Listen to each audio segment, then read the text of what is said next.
asking a parent about video games and their children, and you're probably going to get an unhappy response. I can understand that. Joining us this morning to talk about video games and their impact on youth is Dr. Attila Ranelu, the medical director at the Bressler Clinical Research Program for Autism Spectrum Disorder at Mass General Hospital. Doctor, thank you so much for joining us this morning.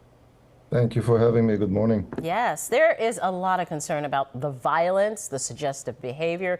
It's in so many video games. What does the research say about the impact of this kind of content on our children?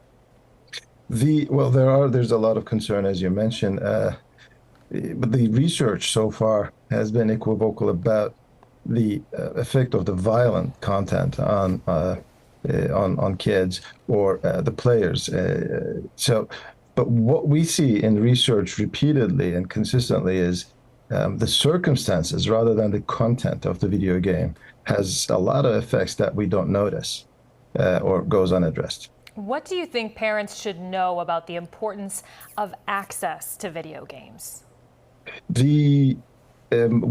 What I first share with my parents around, I tell the sleep is the most sensitive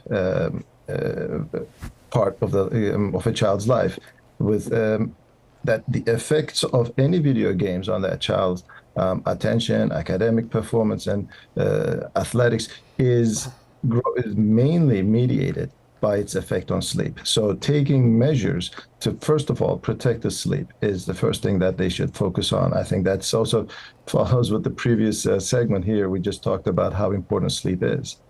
Yeah, we don't want to lose sleep and hurt the child's sleep, but what are some of the other impacts the games have that you've seen in your practice, behavioral maybe, or? Right, it displaces a lot the time for academics and athletics, other necessary experiences for a child, for a growing child, and the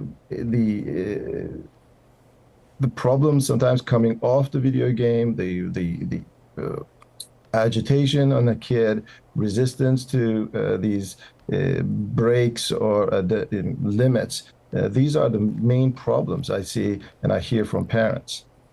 I can totally see this. My child is too young to be playing video games, but I can already see it being a fight. And I think that's what parents are trying to avoid. Limiting access to video games can be really hard for parents, especially when their child feels it's so important to them. So what can you tell people to help them navigate through that difficult part of parenting, limiting the time?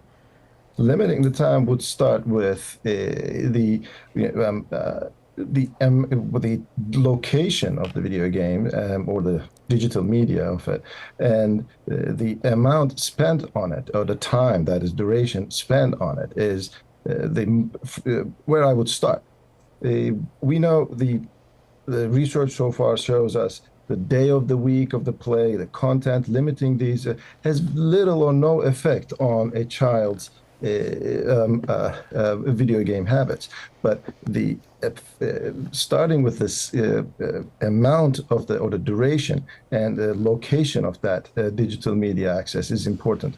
There's a lot of research showing consistently that the presence of a digital media, video games or screens in a child's bedroom is directly linked to any sleep problems. And I would take it further to say the distance you have from your electronic device at the time of sleep is directly proportional, correlates with the quality you'll get of that sleep.